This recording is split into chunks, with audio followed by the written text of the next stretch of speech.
Très vite, Frédéric. Claude Lévi-Strauss disait cette chose, il disait voilà, supposons que dans une certaine culture, on soit bruyant dans les fêtes ou je sais pas quoi, et supposons moi que j'ai besoin de silence pour travailler. Supposons donc que je m'éloigne, que j'aille habiter ailleurs ou que je décide d'aller habiter ailleurs parce que moi, j'ai besoin de silence. Eh bien, je ne voudrais pas que sous ce prétexte-là, on m'accuse de racisme. Alors qu'est-ce qui se passe aujourd'hui? Il y a en plus une espèce d'inquiétude identitaire que vous ne faites que stigmatiser, vous ne l'écoutez jamais. Ils ont tort, ils ont raison. Des gens ont peur, voilà, que leur pays change trop, non pas à cause de la couleur de la peau de ses habitants, ça je ne crois pas, mais parce qu'ils sont attachés à un certain type de mode de vie, à un certain type de rapports sociaux, à un certain type de codes sociaux. Ils ont raison, ils ont tort, je n'en sais rien. J'aimerais qu'on puisse discuter de ça.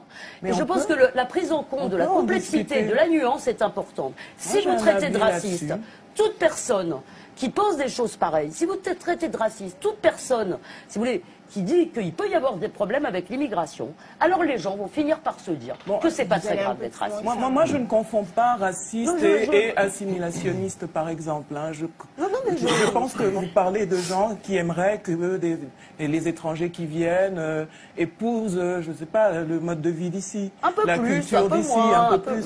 Mais on peut discuter de ça. Et donc, qui souffrent de voir le monde changer autour d'eux, leur culture disparaître, peut-être. En tout cas, être menacée, d'après eux, de disparition. Moi, ça m'intéresse beaucoup, cette réflexion-là. Parce que si on l'amène jusqu'à son terme, ou bien si peut-être on commence par le commencement, on dira que les subsahariens d'aujourd'hui, par exemple, ont vu déferler sur eux un monde qu'ils ne connaissaient pas et qu'ils se débattent toujours avec. Hein? C'est ça, la colonisation. C'est la disparition du monde connu. Et on ne peut pas avoir fait ça à tant de cultures et se dire que jamais une addition ne vous sera présentée.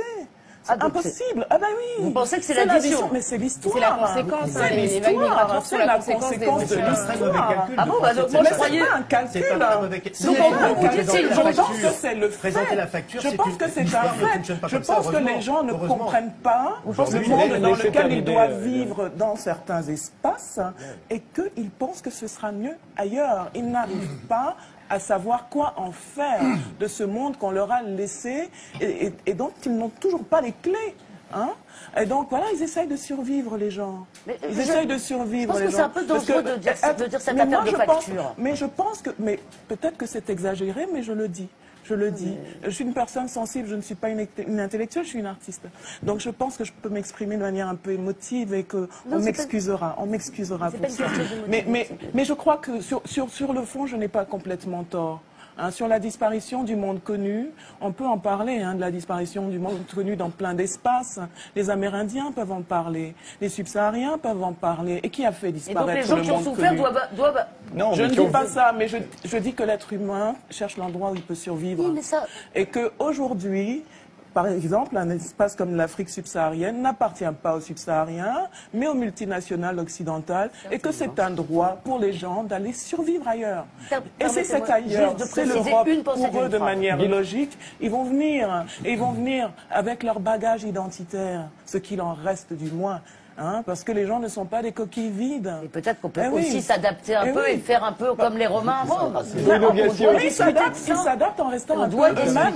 Ils s'adaptent en restant un peu eux-mêmes parce que c'est tout ce qu'il leur reste. Ce petit bout d'identité. La discussion. On peut en parler, mais quand on parle de cette disparition du monde connu, on ne dit jamais ça.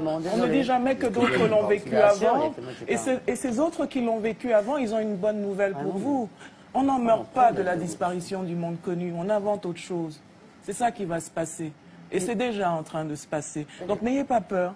Nous allons tous survivre à ça. Moi j'ai pas peur, j'ai peur juste qu'on arrive à... Nous allons tous survivre à ça. Bruno Gassio. Je peux?